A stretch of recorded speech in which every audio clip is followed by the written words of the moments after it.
faithfully delivering value, interpreting great books worldwide. Hello, this is Sally's Book Talk. Today we're interpreting On Crimes and Punishments. Should the death penalty be abolished? Is the purpose of punishment to penalize criminals? How can we prevent crimes? What are your thoughts on these issues?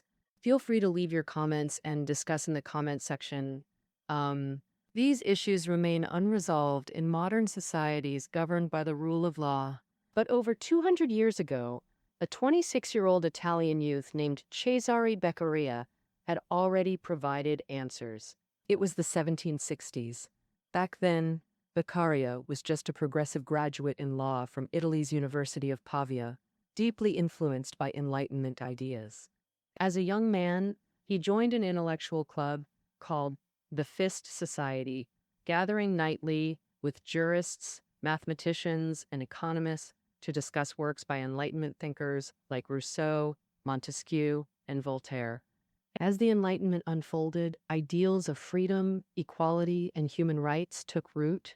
Growing discontent emerged toward archaic, cruel punishments and irregular legal procedures, demanding a new, fair criminal justice system. Beccaria fulfilled this mission through logically rigorous legal critiques and clear principles of justice, astonishingly condensed into a mere 70,000-word book.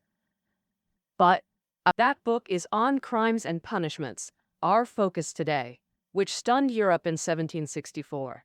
This work isn't solely Beccaria's. It's a collective intellectual product, born from advanced thinkers, infused with diverse wisdom. I'll unpack this book in 3 sections. First, what is punishment's true purpose? Second, Beccaria's core principles: legality of crimes, proportionality of punishment, and humanization of penalties. Third, alternative crime prevention methods.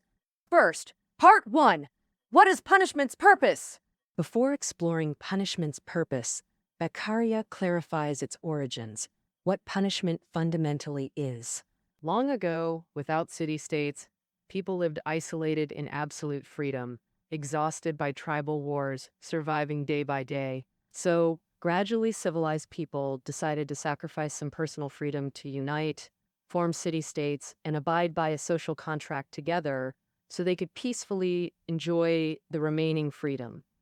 The sum of these sacrificed portions of personal freedom forms the sovereign power of a nation's ruler. He is the legitimate preserver and manager of these portions of freedom. But this preservation isn't enough. It must also be defended against violation. Because some individuals not only try to reclaim their own freedom, but also seize others. We need tangible force to stop those who defy the system, preventing society's laws from falling back into ancient chaos. This tangible force is the punishment prescribed for those who break the law. So, what's the purpose of punishment? Tracing back to its roots, punishment was created to prevent crime, acting as a deterrent. But back then, many in society thought punishment existed to penalize criminals, reflecting a retributive ideology. Beccaria pointed out that preventing crime is wiser than punishing it. Because from a retributive view, punishment becomes a tool to torture offenders, and such torment can't undo or fix the crime already committed. Therefore, Beccaria firmly believed punishment's purpose should only be to stop offenders from harming citizens again and deter others from following suit. So this prevention can be split into 2 types. General prevention, using criminal law to scare potential offenders, like killing a chicken to scare the monkeys. The other is special prevention, which removes the ability to commit future crimes. For a simple example, some countries do chemical castration on rapists, which is classic special prevention. All right, we've covered punishment's origins and its crime prevention purpose. Next up in Part 2, we'll dive into Beccaria's 3 core principles of punishment. These 3 principles are legality of crimes, proportionality of punishment, and humanization of penalties. How important is this set? They clarify basic relationships, like crime and punishment, oppose arbitrary or cruel penalties, and basically laid the foundation for modern penal theory. Now, let's break them down one by one.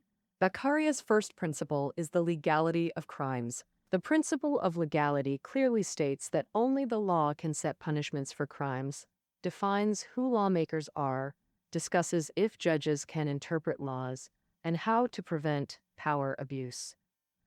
First, only the legislator formed by the entire society's social contract holds the power to make laws. So in late 18th century Europe, legislative power belonged to the monarch, but in today's 21st century, it belongs to each country's legislative body. Since legislators create the laws, who is the legitimate interpreter of the law? Is it still the legislator or the judiciary? For example, Beccaria argued that neither legislators nor judicial officials have the right to interpret criminal laws, a very bold critique. Because back then, many believed the spirit of the law required judges to constantly explore and interpret it. For instance, the law stated killers must pay with their lives, but there was a case where a man killed his wife's lover over infidelity, and both judge and public sympathized with this murderer. What? Because in the end, the judge declared that a life for a life was meant to eliminate dangerous criminals. But this young man was an upright, pitiable person, so he only got a light punishment. Beccaria pointed out that no idea is more dangerous than allowing judges to interpret the law. Adopting this idea abandons the dam of legal justice, giving way to surging prejudice. Everyone has their own views, seeing things from different angles at different times. Thus, the spirit of the law could depend on how sound a judge's logic is. How the law is grasped depends entirely on him. Emotional impulses hinge on the suspect's vulnerability, the judge-victim relationship, and all uncontrollable nuances. So, if judicial officers can interpret the law, citizens' fates would shift with every court change. Suspects' lives and freedom become victims of absurd reasoning or a judge's fleeting impulse. So what should judges as judicial officers do?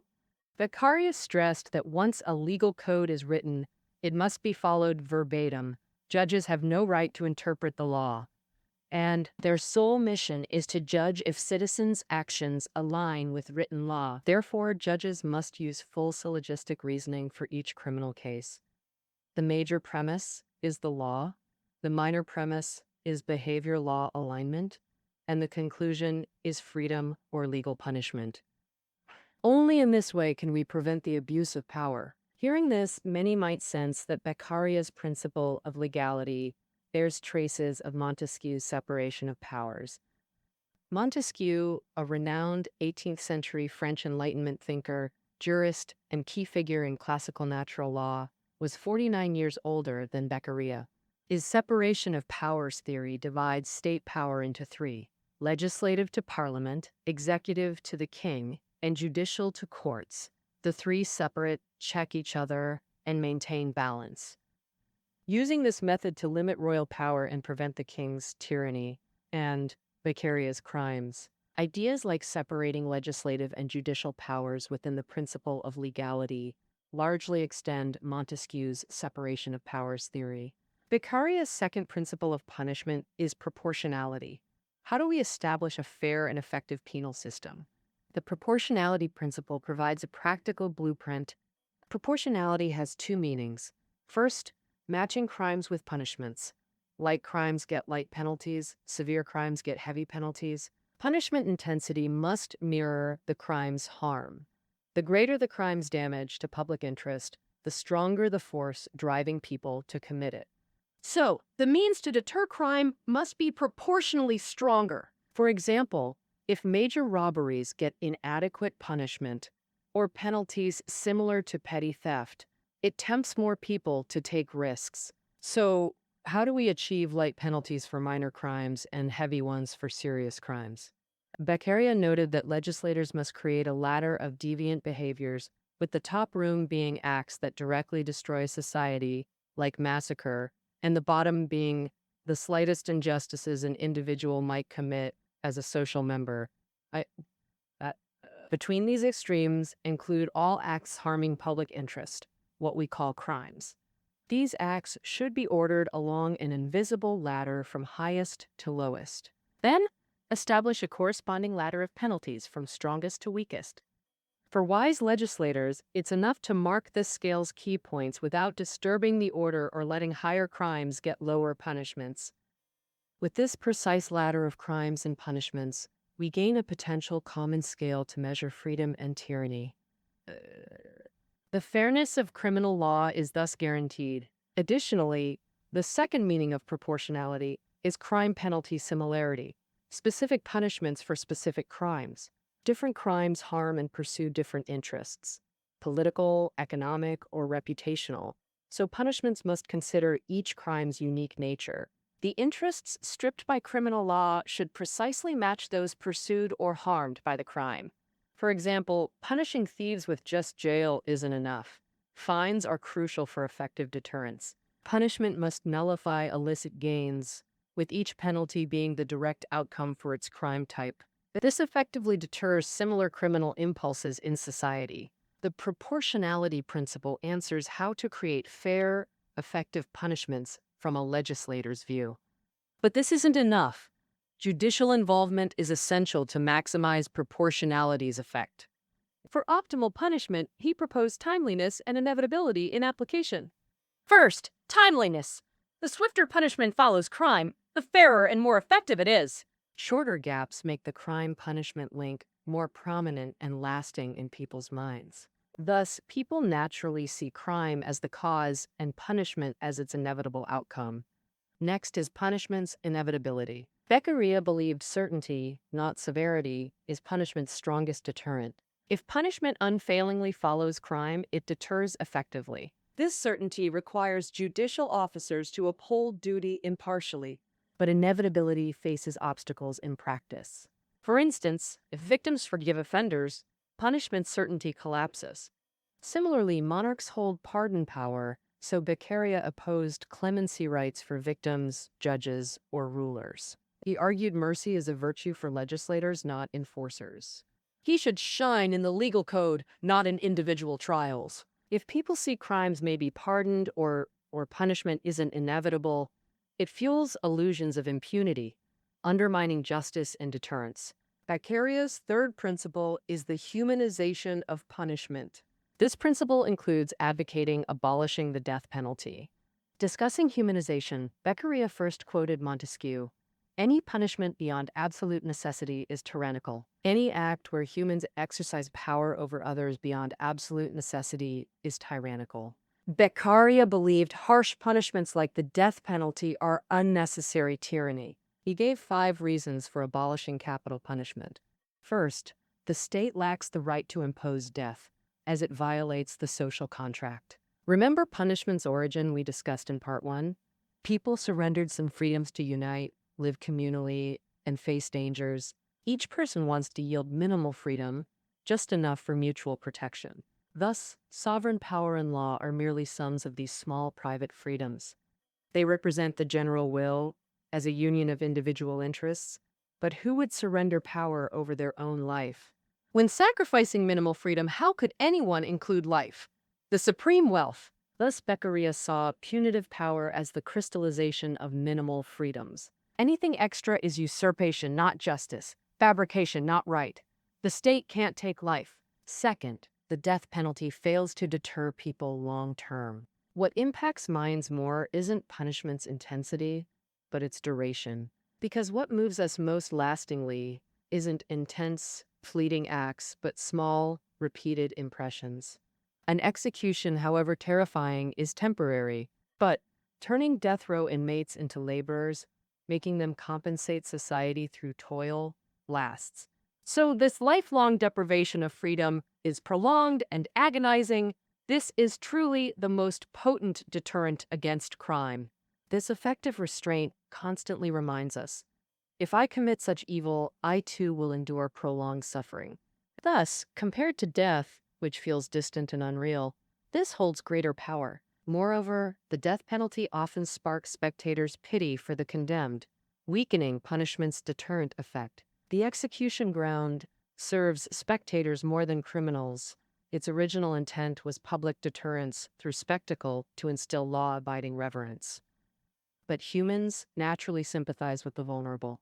On the scaffold, the stark contrast between the doomed, condemned, and impassive state executioner inevitably stirs pity, making people side with the underdog. We could say, for most, executions become failed performances, filling minds with righteous pity, not the law's intended healthy fear. The fourth reason to abolish capital punishment: it creates toxic social environments where cruelty becomes normalized. Its existence tells people killing is permissible with just reasons. If desire and war make humanity bleed, law, as behavioral restraint, should curb such brutality. But when death penalties become law, it creates self-contradiction. Law stops citizens from murdering, yet appoints public legal killers, an absurd paradox. The final reason: applying capital punishment makes judicial errors irreversible tragedies. This argument wasn't in the book.